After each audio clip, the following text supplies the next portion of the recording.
এমন সুন্দর দেখাচ্ছে যেমন পুরুলিয়ার ভাবরা ভাজা। আরে এটা তো শাশুড়ি মায়ের স্পেশাল মাছের ডিমের বড়া।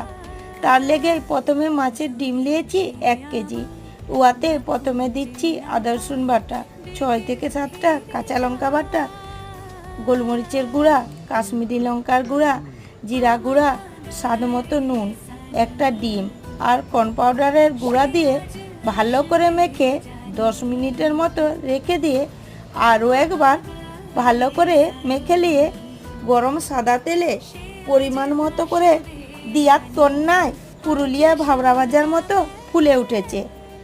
এরপর উল্টিয়ে ওই দিকটা খুন্তি দিয়ে ছাড়িয়ে 5 মিনিট ঘুরি ফিরি লাল লাল করে ভেজে তুলে নিয়ে আমি তো লোভ সামলাতে না পেরে একটা ভেঙে খেয়ে বললাম, ব্যাপক হয়েছে।